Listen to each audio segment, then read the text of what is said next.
भगवान कृष्ण ने 7 अध्याय में पहली बार बाह्य देवता का नाम लिया। अर्जुन, मेरा भक्त कभी नष्ट नहीं होता, किंतु कामनाओं से जिनकी बुद्धि आक्रांत है, वो विवश है, ऐसे मूढ़ बुद्धि अविवेकी जन अन्य अन्य देवताओं की पूजा करते हैं। जहां पूजा करते हैं वहां देवता नाम की कोई सक्षम सत्ता नहीं है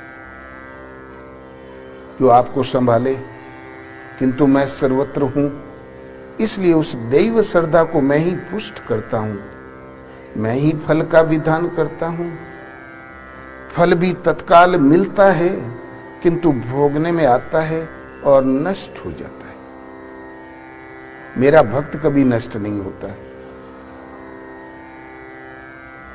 बैंक से काफी माल मिला, घर पहुंचते पहुंचते बैग खाली हो गया, ऐसा फल ही किस काम का कि नष्ट हो जाए।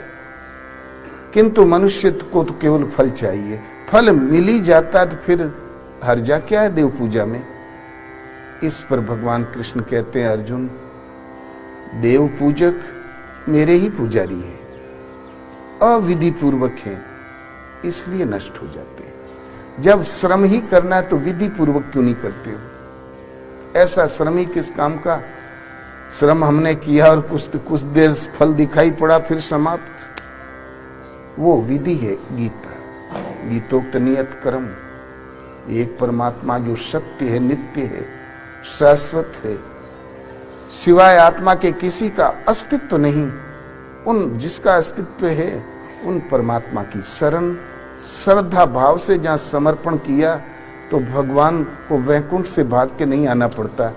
सबके उरे अंदर बसत जानत भाव को भाव, हृदय से ही वो आपके भाव को जानते हैं। हम संकल्प बाद में करते हैं, वो पहले जानते हैं, उनसे कुछ छिपा नहीं। तुरंत जहां श्रद्धा से डोरी लगी तो सार संभाल करने लगेंगे, आत्मा से ही जागृत होकर प्रेरणा देने लगेंगे। आप पाओगे कि हमारे पीछे कोई लगा है रक्षक के रूप में। उन प्रभु को पुकारे ऐसा कोई ओम अथवा राम, 2-2.5 अक्षर के नाम का जाप, चलते फिरते उठते बैठते खाते पीते शौच जाते पानी पीते, जीवन के हर मोड़ पर जब तक सचेत हो नाम याद आया करे, स्मरण बना रहे।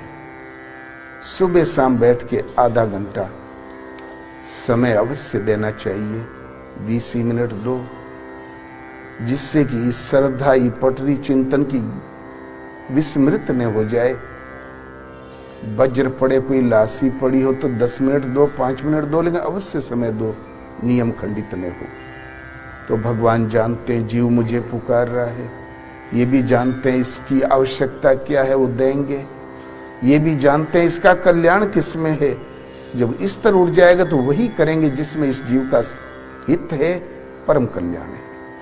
नारद ने ब्याह मांग लिया, भगवान ने बंदर का मुंह दे दिया, बचा लिया।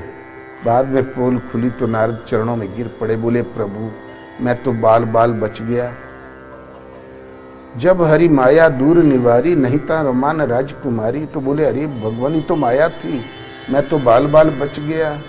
अब श्राप मेरा व्यर्थ हो जाए, मैंने दुर्वचन बहुत कहे प्रभु आपको, वो पाप कैसे मिटेगा? तो भगवान ने कहा नहीं नारद, मम इच्छा कह दीन दयाला, मेरी इच्छा थी। मैं जानता था कि तू अंतरंग भगत है, बिल्कुल खतरे में चला जा रहा रसातल में, हमने तुमको बचा लिया। तुरंत विभीषण पाछे मेला, सन्मुख राम सहु सोई सेला। विभीषण के ऊपर मरणांतक जब बार रावण ने किया तो भगवान आड़ में सामने खड़े हुए। सेवक के नारद के ऊपर आने वाला वार भगवान ने अपने ऊपर ले लिया। तो जब इस तरह उठ जाता है तो भगवान वही करेंगे जिसमें आपकी रक्षा हो, हित शाश्वत हित हो। इसलिए एक परमात्मा का चिंतन, वो हर समय स्मरण बना रहे। 2-2.5 अक्षर का नाम किसी भाषा में भी ले सकते हो, वो नाम जो सीधा उन्हें पुकारे। वैदिक ऋषि लोग ओम का जाप करते थे, भक्तिकालीन ऋषि लोग राम का। दोनों का मतलब एक ही होता है।